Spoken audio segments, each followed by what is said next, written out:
پاک ټولو پیغمبرانو ته ورکړي وي او یو علمی معجزه وه چې دی فقط زمونږ پیغمبر خاتم الانبیاء محمد صلی الله علیه وسلم ته ورکړي وه د نورو پیغمبرانو معجزې عملی معجزې وي مثلا مشهوري معجزې زمونږ په عوامو کې مشهوري دي د موسی علیه السلام چې کومې معجزې وي ید بیضا لاس به یې ته خر کې نه ویستلو او چې بیا به یې راوویستلو نو رڼا به یې کوله د امسا نه به یې اژدها جوړېده نور هم ډېرې معجزې وي د عیسی علیه السلام مشهوره معجزه وه مړي را ژوندي کول پیس مرض والا الله پاک د په لاس باندې جوړول دا عملی معجزې وي د کاڼي نه د اوښې راوتل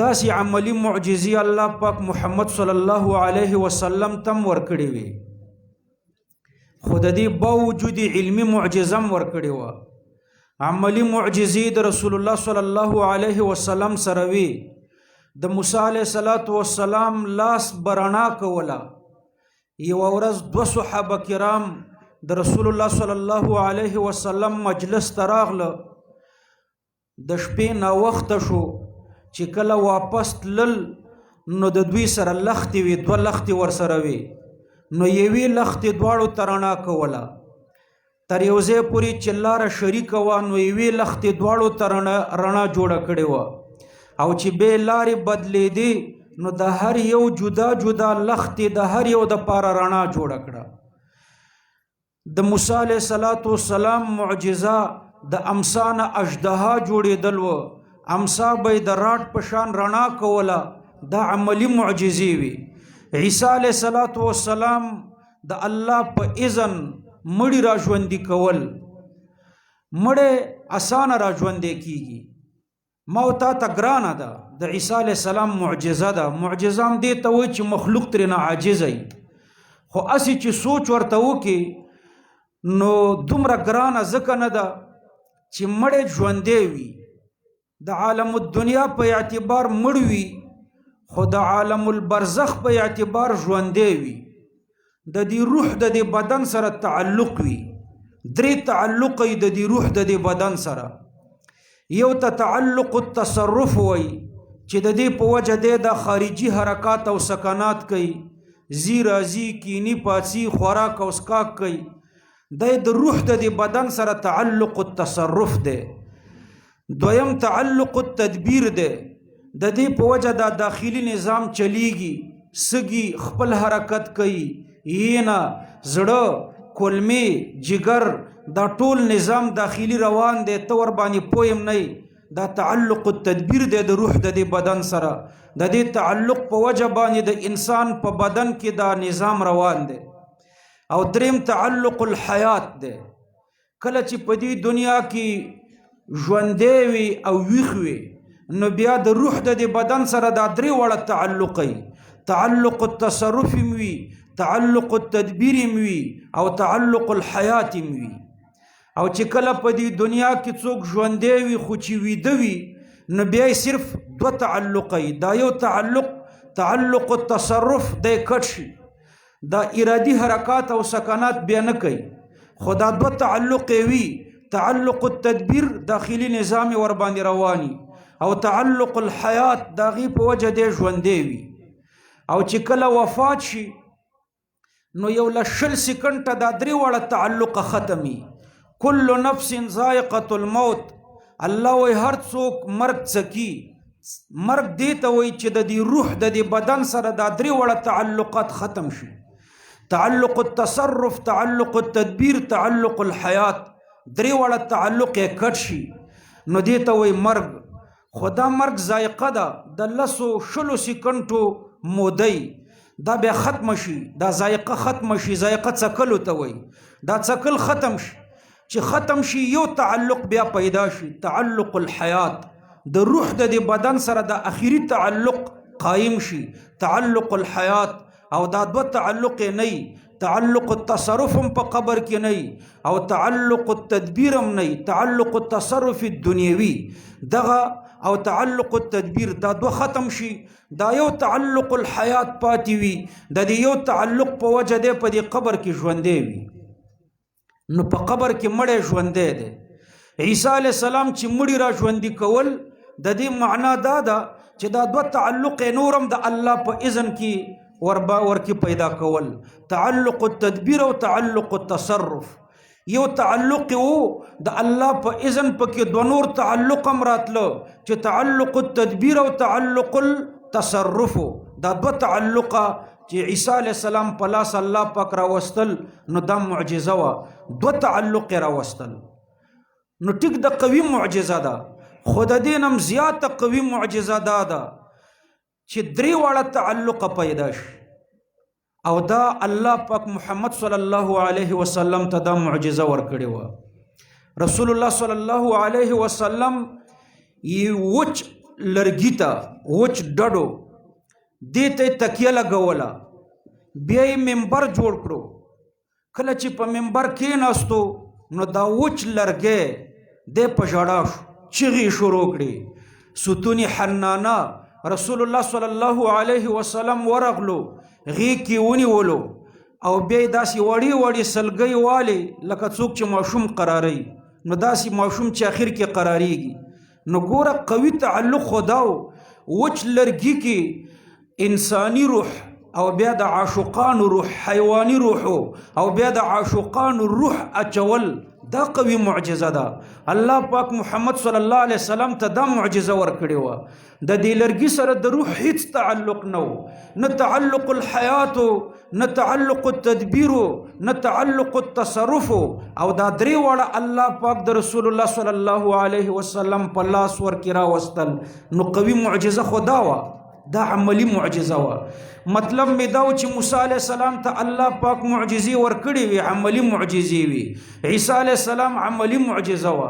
د رسول الله صلی الله علیه وسلم د والدینو په باره کې هم فتاوی شامی کې لیکلي دي د رسول الله صلی الله علیه وسلم والدین په دې کې درې قوله دي یو دا چې دا نجات یافته دي جنتیان دي دویم بالعکس داسې مه وایه چې دوزخیان دي بې ادبي ده بالعکس دریم توقف ده اکثر محققین علما فرمایي چې د نبی علیه السلام د والدینو په باره کې توقف ده خو تحقیق دا ده چې توقف نه ده پکار د نبی علیه السلام والدین جنتیان دي دواړه جنتیان دي او موحدین وفات شوي دي په دې باندې علامه سیوطي صاحب شپږ رسالې لیکلي دي چې د نبی کریم صلی الله علیه وسلم والدین جنتیان دي او د جنتی والی ډیر دلایل لیکلي دي یو دلیل دا لیکلی چې دا په زمانه د فترت کې تیر شوي دي داسې زمانه کې تیر شوي چې په دې کې انبیا نه وو د زوړ پیغمبر دین پاتې شوی نه وو او نوی پیغمبر راغلی نه وو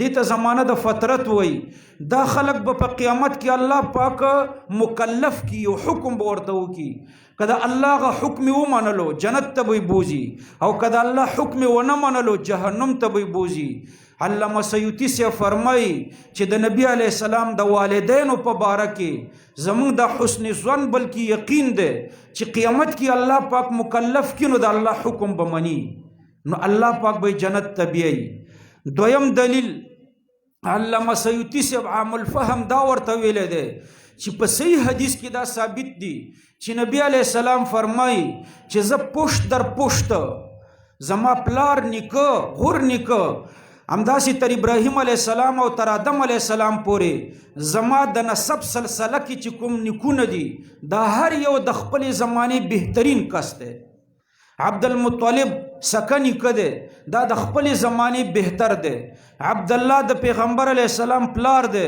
دا په خپله زمانه کې بهتر دی د عبدالمطلب پلار په خپله زمانه کې بهترو د هغه پلار بیا په خپله زمانه کې بهترو نو دا ثابت شو چې د نبی علیه السلام پلار نیکه غور نیکه همداسې تر بره پورې دا سلسله د نسب کې چې هر نیکه دی په خپله زمانه کې بهتر دی او د دوی په هره زمانه کې موحدین و نجات یافته خلک و که نه قیامت به راغلی وی موحد چې نه قیامت راځي نو موحدین و معلومیږي دا چې د دې ټولو موحدینو په نسبت دا بهتر و. زه د خپلې زمانې بهتر دی، نو خپله زمانه کې خو موحدین شته که نه، نو د هغوی په نسبت د نبي علیه السلام نیکه بهتر دی، پلار بهتر دی. دا د دې حدیث هم په دې دلالت کوي چې د نبي علیه السلام والدین نجات یافته دي. یو اعرابي ته نبی کریم صلی الله علیه وسلم فرمایل ان ابي و اباک فی النار، وای د هغې ابي نه ابو لهب مراد دی.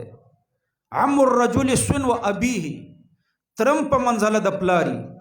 کوم ځای کې چې نبی علیه السلام فرمایلی چې ابي و اباک فی النار، نو هغه مطلب زما تره او ستا پلار، دغه یې ترېنه مراد دی، ابو لهب مراد دی. نور په دې حدیث کې خپل تحقیق هم شته.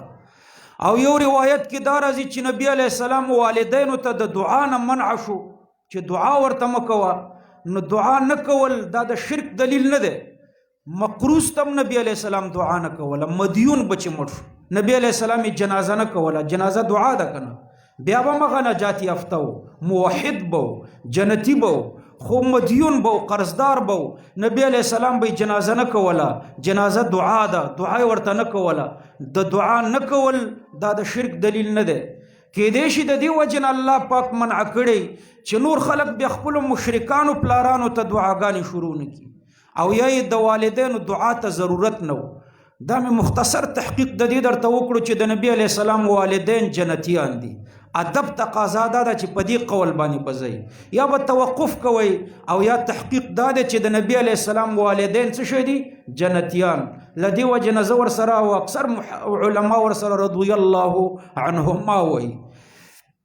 بعضې بیادبان را پیدا شي د نبی علیه السلام د والدینو په باره کې وایي دا زه نه منم. څه شی نه مني؟ جنتي والی نه مني. راشه چې ثابت کو درته، شپږ رسالې په علامه سیوطي صاحب لیکلي دي. فضیلت نه مني، د صحیح مسلم په حدیث کې فضیلت ثابت دی. توحید نه مني، توحید هم په حدیثو ثابت دی. حتی فتاوی شامی دا لیکلي دي، وای د نبی علیه السلام والدین الله پاک را ژوندي کړه، په نبی علیه السلام ایمان راوړو، بیا وفات شو. شامی کې دا شته، باب المرتد کې وګورئ. دی قول ته صحیح ویلې ده. نو د عیسی علیه السلام معجزه عملی دا وه چې مړي را ژوندي کول. او یو قول د نبی علیه السلام د والدینو په باره کې هم دا دی چې الله پاک د والدین ورته را ژوندي کړه، ایمان یې راوړو، بیا وفات شو. دا خو یو روایت کې ثابت دي. ستون حنانه خو په تواتر ثابته ده، وچ لرګی او هغه ژوندی شو، د عاشقانو روح پکې راغی او د نبی علیه السلام پسې وژړل. مطلب مې دا و چې داسې عملي معجزې الله پاک محمد صلی الله علیه وسلم ته لکه د نورو پیغمبرانو په شان ورکړې وي. د صالح علیه السلام اوښه وه، د کاڼي نه راوتلې وه، د کاڼي نه اوښه راوتل دا معجزه ده.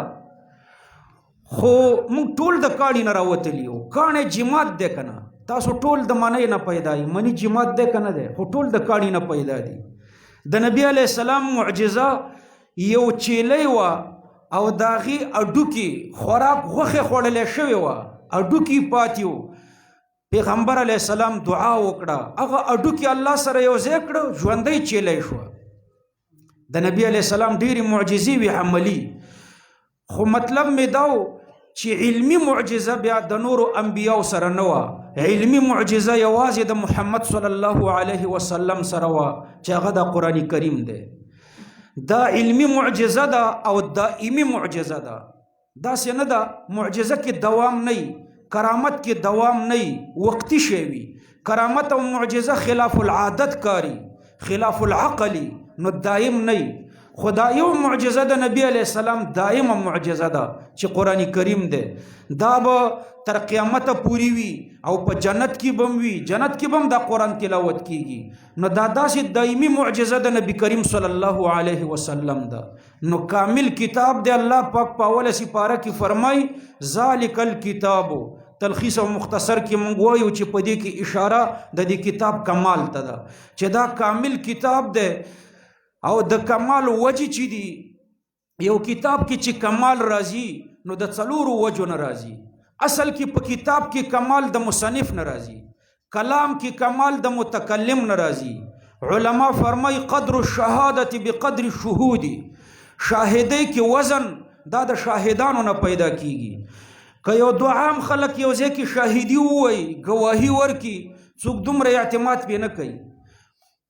که یو دو شیخ الحدیثان همدا مسئله کې ګواهي ورکړي خلک ورباندې ډېر اعتماد کوي. یوه ګواهي ده خو ګواهانو کې فرق دی.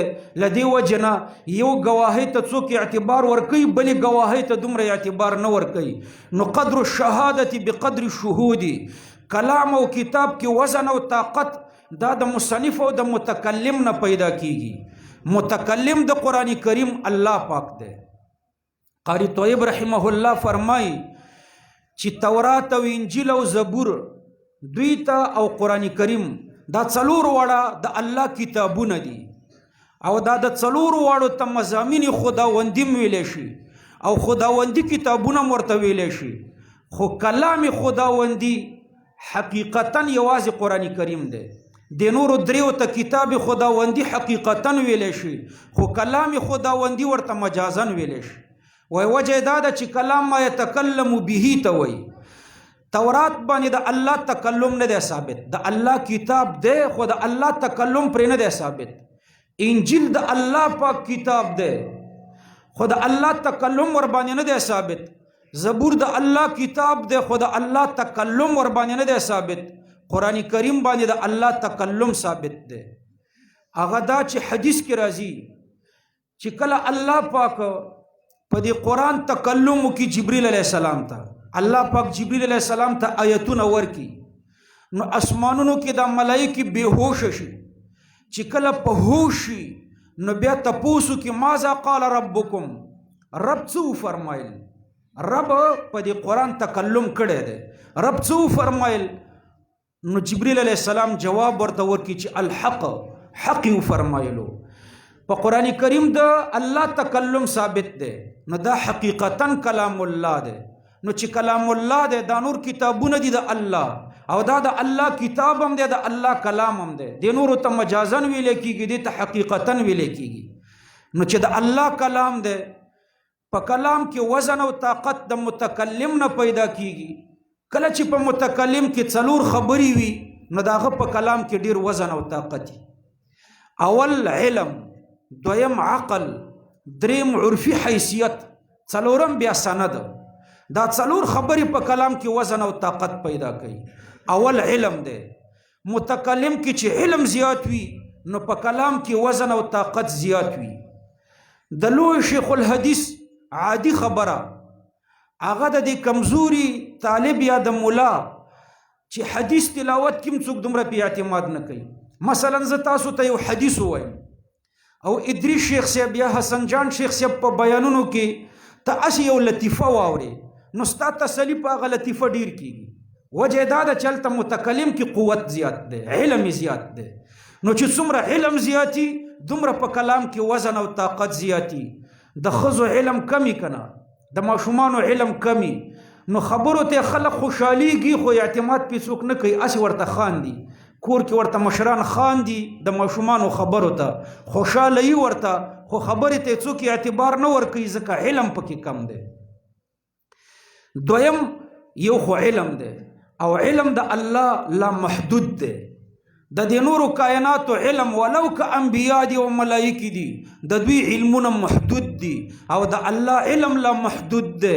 نو چې علم د الله لا محدود دی نو د الله په کلام کې وزن او طاقت هم لا محدود دی. نو لا محدوده قوي معجزه ده د رسول الله صلی الله علیه وسلم. دویم عقل دی.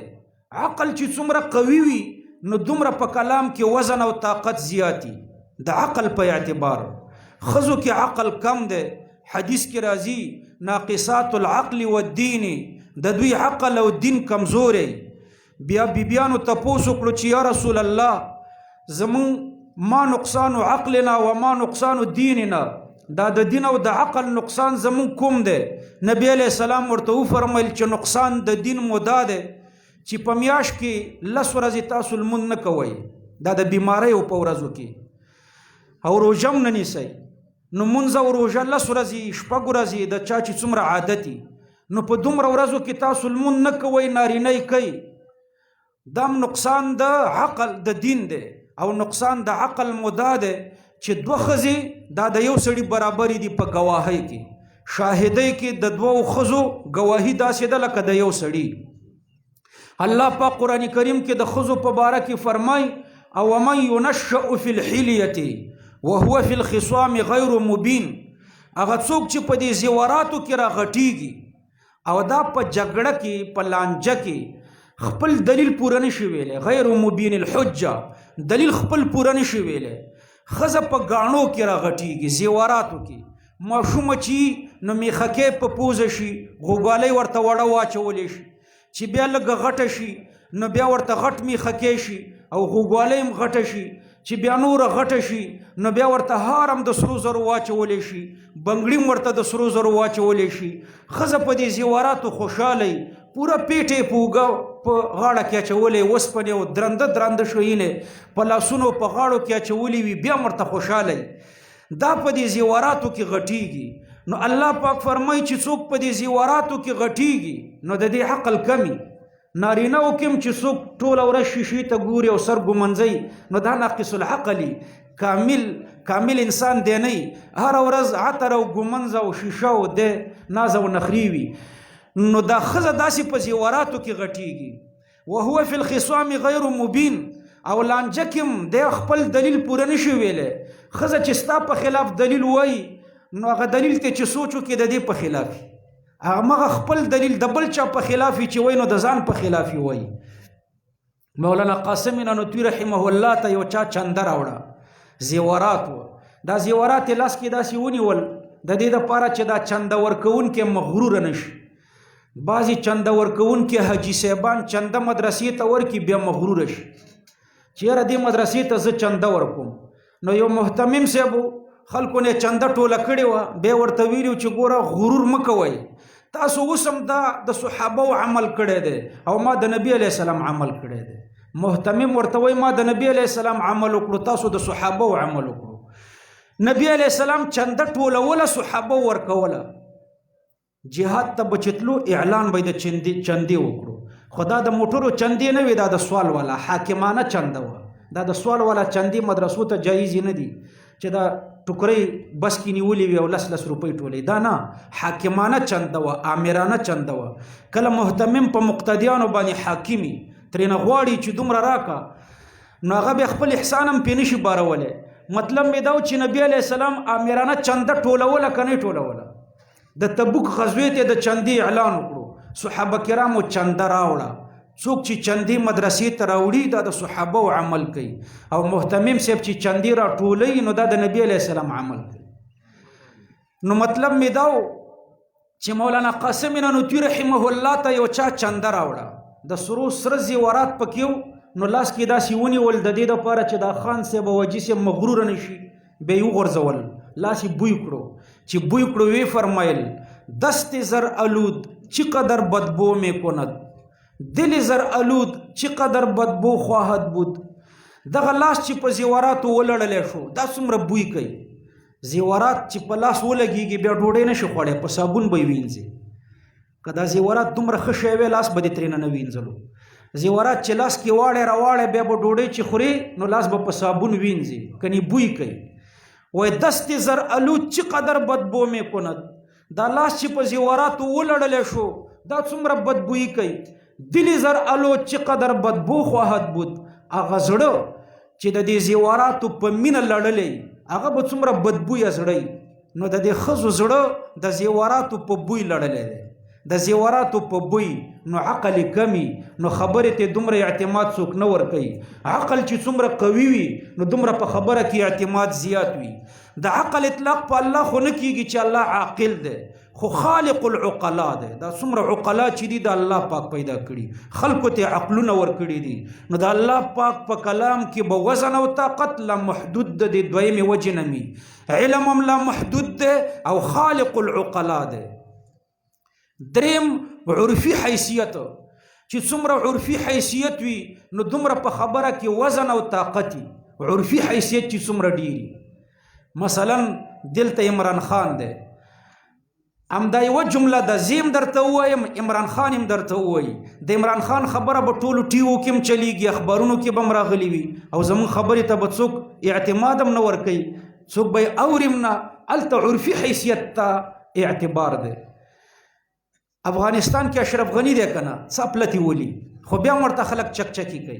کله وای 15مه پیړۍ ده، کله وای حسین علیه السلام د الله وصی دی معاذ الله، کله د رحمان بابا اشعارو ته حدیث وای، لاندې ورته خلک ناستي چکچکی او خوشحالي ورته کوي. هلته عرفي حیثیت دی. کنې داسې خبرې لیونیان هم نه کوي لکه دی چې کوي. دلته عمران خان دی ختم نبوت نشي ویلی، هغه ختم نبوت یو 2 منټو کې چې هغه ووایم خلک ورته چکچکی کوي. عرض مې دا و چې یو عرفي حیثیت چې د چا څومره ډېري دومره په خبره کې وزن او طاقت ډېري، دا د دنیا د خلقو عرفي حیثیتونه الله ته نشي رسېدی. دا ټول الله پیدا کړي دي. عمران خان هم الله پیدا کړی، اشرف غنی هم الله پیدا کړی، دا بادشاهان او شاهنشاهان دا ټول الله پیدا کړي دي. کن فیکون باندې د الله حکمونه چلیږي. عرفي حیثیت هم ډېر قوي دی. او څلورم سند دی. سند چې څومره قوي وي نو دومره په کلام کې وزن او طاقت زیاتی. موږ احادیث لویه دوره کې بخاري شریف ته ډېر اعتماد ورکو، ډېر اعتبار. ولې ډېر اعتبار ورکو؟ وای د دې سند ډېر قوي دی. کله کله موږ تحقیق کوو مسلم شریف دته فضیلت ثابت دی که بخاري شریف ته، نو وای په اعتبار د صحت د سند بخاري شریف ته فضیلت ثابت دی، او په اعتبار د ترتیب سره صحیح مسلم ته فضیلت دی. د دې حدیث ډېر ښه مرتب دي، حسن الوضع او حسن الترتیب دی. خو د بخاري شریف ته موږ اصح الکتب بعد کتاب الله وایو، د قرآن پسې 2م نمبر کتاب ورته وایو. کمال پکې څه دی؟ کمال پکې سند دی. سند د ټولو نه قوي دی. له دې وجې نه د قرآن کریم پسې 2م نمبر کتاب صحیح البخاري ده. خو دا ګوره په اعتبار د سند، په اعتبار د احکامو د ټولو نه صحیح کتاب ګوره هدایه ده. 2 کتابونه صح الکتب بعد کتاب الله دي، بخاري او هدایه. بخاري په اعتبار د سند او هدایه په اعتبار د احکام. دې کې دا مسائل چې دي دا ډېر صحیح مسائل دي د اول نه تر اخره پورې. عرض مې دا و چې ګوره بخاري شریف اصح الکتب بعد کتاب الله دی. د څه د وجې نه؟ د سند د وجې نه. سند ډېر قوي دی. د قرآن کریم 2 سند دي، یو باطنی سند، یو ظاهري سند. ظاهري سند چې تر دې ماشومانو پورې راورسېدلو دوی زده کړو نو دا تواتر دی. تواتر الاسناد، تواتر الطبقه، تواتر معنوي. تواتر په 2 قسمه دی. نو قرآن کریم دې ماشومانو ته په تواتر راورسېدو. تواتر الطبقه دی ته وایي چې غیر متناهي خلق هغه د غیر متناهي خلقو نه را نقل کی. نو د صحابو نه تابعینو، د تابعینو نه تبع تابعینو الی یومنا هذا دومره خلق یو بل ته نقلی چې د شمار لاندې نه دي. نو دا تواتر الطبقه. نو ظاهري سند خو دا دی. او باطنی سند، باطنی چې ما تا ته نه ښکاري، هغه دا دی چې د قرآن په سند کې 3 ذات دي. الله پاک دی، جبریل علیه السلام دی، او محمد صلی الله علیه وسلم دی. دا د قرآن باطنی سند دی. محمد علیہ السلام د جبریل علیہ السلام نه روایت کړی دی، او جبریل علیہ السلام د الله پاک نه روایت کړی دی. اوس د دې سند چې دا 3 ذوات پکې دي، د دې سند مرتبه څه ده؟ نو د الله پاک په ذات کې خو خبرې نه دي پکار، هغه کې خو شایبه د نقص نشته کنه. د الله پاک تعریف تاسو هم دا کړی دی چې ذات مستجمع لجميع صفات الکمال. داسې ذات چې د ټولو صفاتو کمالیو د پاره جامع دی. د الله په ذات کې خو د نقصان تصور نه کیږي. په دې پوه شئ؟ د نقصان تصور. نقصان څه ته وایي؟ نقصان دی ته وایي ګوره د الله پاک په باره کې چې د نقصان تصور کوي نو د دې معنا دا ده چې دا د مخلوق صفات الله ته ثابتوي. دا د الله په ذات کې د نقصان تصور دی. مخلوق صفات چې خالق ته ثابت کې نو خالق دې ناقص کړو، کمزور دې کړو. مثلا الله ته دې مکان ثابت کړو چې الله په اسمان کې دی او اسمان ورته مکان دی، یا الله په عرش دی او عرش ورته مکان دی. مکان د جسم د پاره ای کنه د مخلوق د پاره ای. دا د مخلوق صفت ته خالق ته ثابت کړو نو الله پاک دې ناقص کړو. الله پاک کامل دی، ناقص نه دی. د نقصان صفات په الله پاک کې نشته. څوک چې الله ته مکانونه ثابتوي نو د الله پاک ناقص ګڼي. څوک چې مکان کې وي هغه مکان ته محتاج وي. نو څوک چې وایي چې الله په عرش کې دی یا الله پاک په اسمان کې دی نو دی الله ته مکان ثابتوي، او چې مکان الله ته څوک ثابتوي نو د مخلوق صفت خالق ته ثابتوي. دا د مخلوق صفت دی.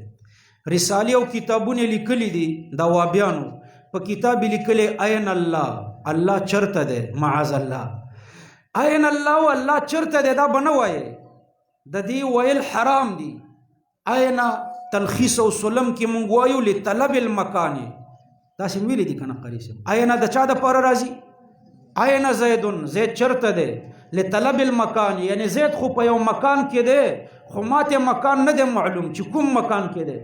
نو یو سړی چې وایي چې عین الله نو د دام دا عقیده چې الله په یو مکان کې دی، هغه مکان ماته وښایه چې ځمکه ده که اسمان دی که عرش دی. او د چا په عقیده کې چې د الله دپاره مکان وي هغه کافر دی. ټولو فتاوی لیکلي، فتاوی حقانیه او فریدیه او د ټولو کې تاسو وګورئ. څوک چې الله ته د مکان عقیده لري هغه قطعي کافر دی. نو څوک چې عین الله وایي نو دی د الله دپاره د مکان عقیده لري. دوی وایي جاری عین الله ویلې وایي و وینځه وه وایي هغې ته نبي علیه السلام ویلي چې عین الله. هغه صحیح حدیث نه دی، په اعتبار د متن مسترب دی. صحیح ابن حبان کې داسې نه دي چې نبی علیه السلام ورته عین الله ویلی دی. نبی علیه السلام ورته ویلي من ربکی.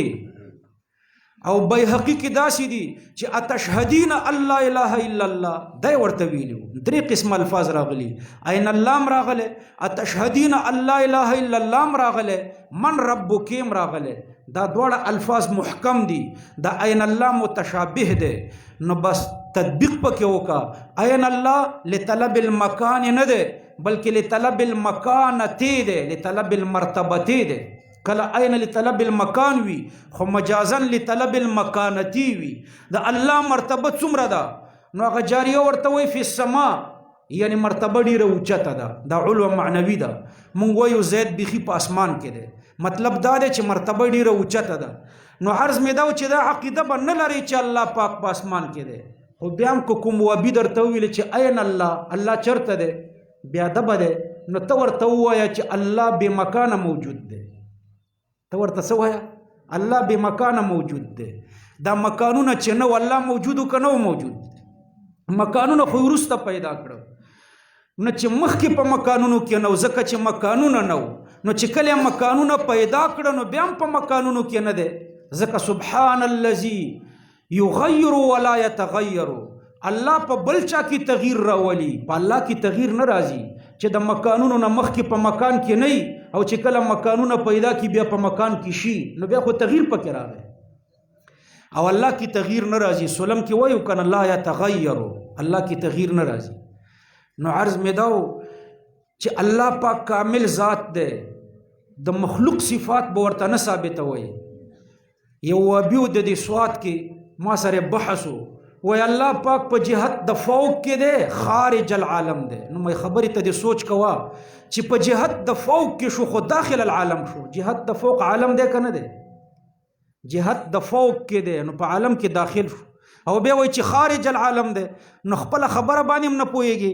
جهت د فوق کې دی نو په عالم کې شو، ځکه فوق عالم دی. نو بیا به خارج العالم نه بیا به په عالم کې وي، په عالم کې به حلول کړی وي. او دا د مخلوق صفت دی، مخلوق په دې عالم کې حلول کړی دی. الله پاک په ذات کې ما درته ویلي چې خبرې نه دي پکار، که کوي د کمال خبرې به کوي، د نقصان خبرې به نه کوي. د قرآن کریم په سند کې اول الله دی، دویم څوک دی؟ جبریل علیه السلام. د تعدیل الله پاک کوي. د کتابونو کې د دې راویانو تعدیلی، قرآن کریم کې د جبریل علیه السلام تعدیل الله پاک کوي. الله پاک فرمایي انه لقول رسول. قرآن کریم دا د الله د نماینده کلام دی، د الله د نماینده سفیر، دا د ملک ترجمانی. نو خلق خپل ملک نه شرمي. سفیر چې بدنامي، ملک بدنامي، نماینده چې نیکنامي نو هغه ملک ورسره نیکنامي. دا د الله نماینده دی، نو په ده کې د بدنامۍ تصور نه کیږي.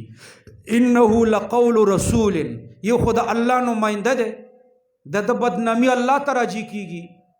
دویم کریم، د الله نماینده دی او عزتناک نماینده دی. نمایندگان هم کله کله داسې وي چې هغه صدر او وزیر اعظم ترې ځان خلاص کړی چېرته بل ملک ته سفیر لیږلی ملک یې ترې خالی کړی چې دلته لانجې جوړی الله پاک فرمایي داسې نه دی د الله نماینده دی خو کریمن الله پاک په نیز ډېر عزتناک دی عزتناک نماینده دی انه لقول رسول کریم ذی قوت په دې کې دفع د توهم کوي چې ټیک شوه قرآن کریم د الله د نماینده کلام دی او د عزتناک نماینده کلام دی خدا قرآن کریم به جبریل علیه السلام د الله نه اورېدلی خو کمزوری به د کمزورۍ د وجې نه ډېرې خبرې څوک نشي کولی په دې ملک کې ډېرې خبرې داسې د مولوي صاحبانو په زړه کې دي خو په خوله یې نشي ویلی که ویلې جیل ته ځي یا قبر ته ځي مړ کېږي یا بندي کېږي نو وایي ځان خو پرې نه خرابو تاسو به اورېدلي وي که نه ډېرې خبرې داسې دي چې د کمزورۍ د وجې نه یې نشي ویلی نو جبریل علیه السلام به بعضې خبرې پټې کړي د کمزورۍ د وجې نه به یې ټول حق نه وی ویلی الله پاک فرمایي نه انه لقول رسول کریم ذی قوت جبریل علیه السلام ډېر طاقتور دی د دنیا ټول سپر پاور طاقتونه د جبریل علیه السلام د طاقت یوې برخې ته نه رسیږي د الله پسې دویم نمبر طاقتوره فرشته ده ذی قوت نو د چا د اثر لاندې نه ده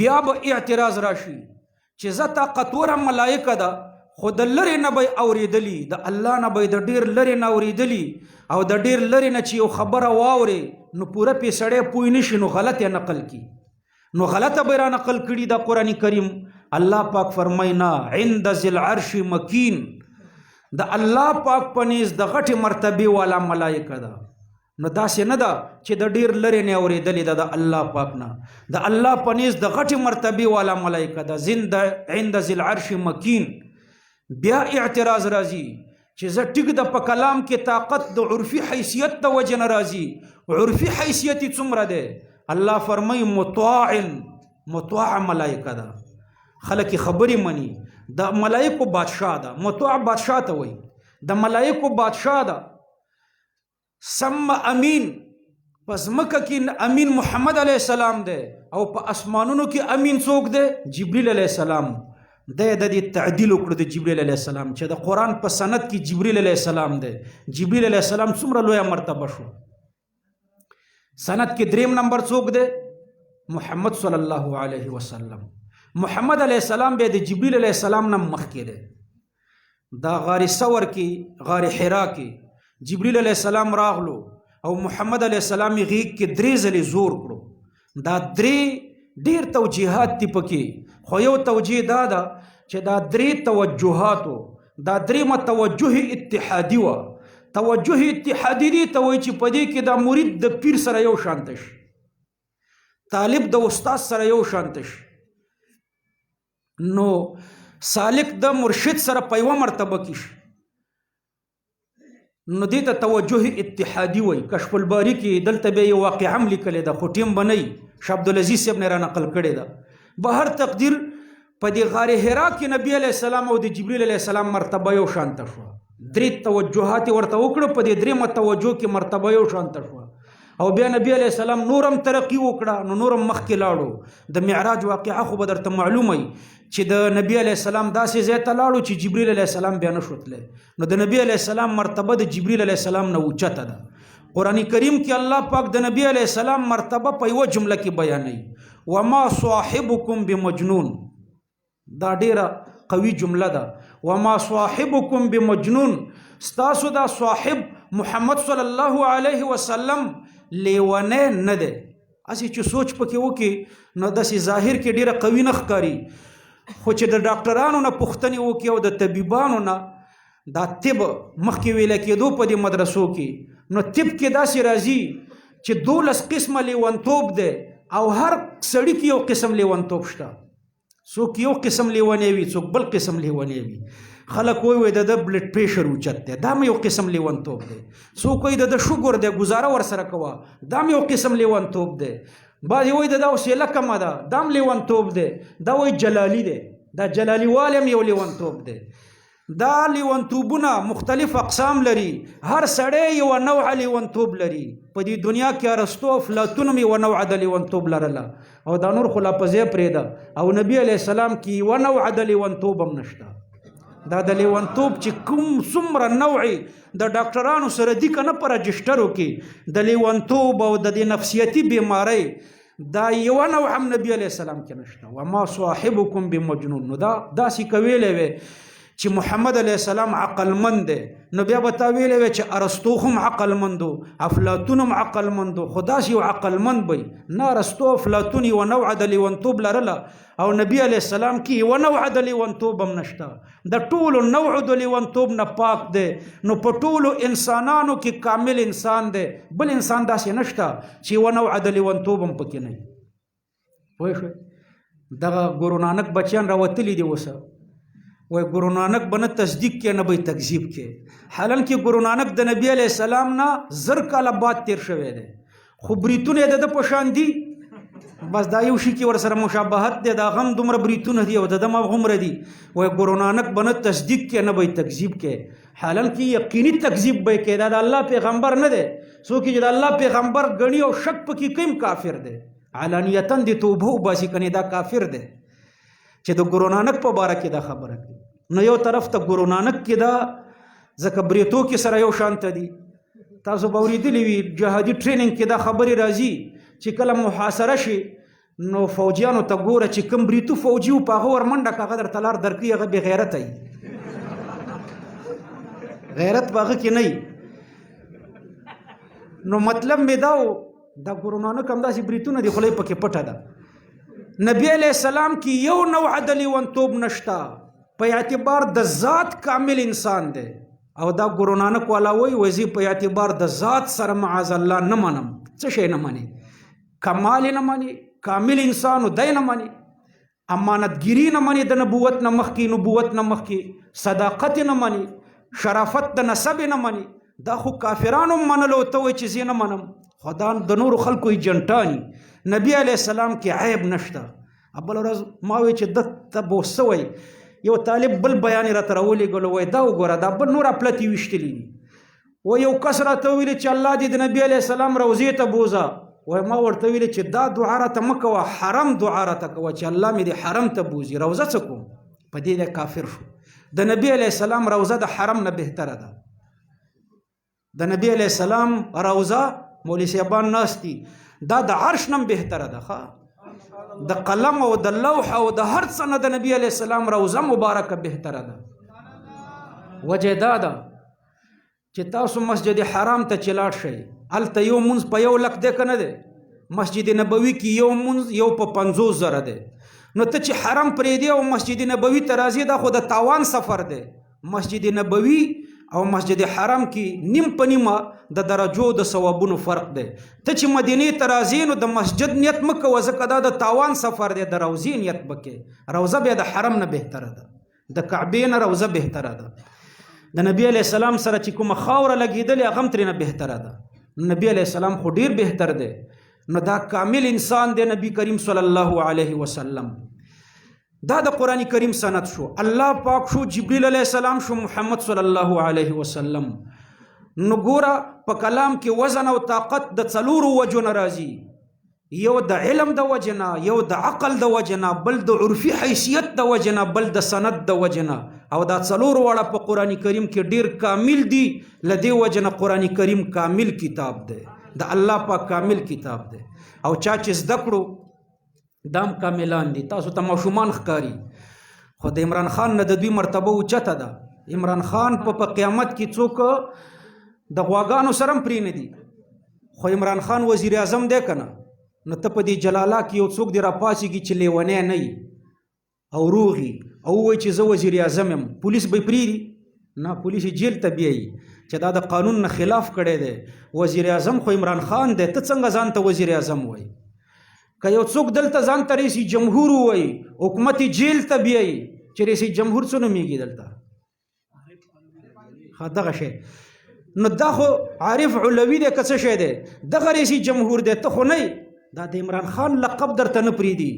او دا د عارف علوي لقب درته نه پریدي دې ماشومانو ته الله خپل لقب ورکړو دا الله لقب څه دی حافظ انا نحن نزلنا الذکر وانا له لحافظون انا نحن نزلنا الذکر الله وی قرآن ما نازل کړی دی وانا له لحافظون او د دې حافظون منګه یو حافظ زیم الله وی زه حافظ د دې قرآن یم حافظ الله دې کنه دی او د ماشومان هم حافظان شو د دې نه غټه مرتبه د دوی بل نشته چې د الله لقب دوی ته ملاو شو عمران خان بیت سي او بل بیت سي او بل بیت سي الله پاک دې د دوی په عمرونو او علمونو کې برکت واچي او د مدرسې ته دې الله نورم ترقی ورکي او الله پاک دې د دې مشکلات او اسباب د خپل غیبی خزانونو پوره کړي واخر دعوانا الحمدلله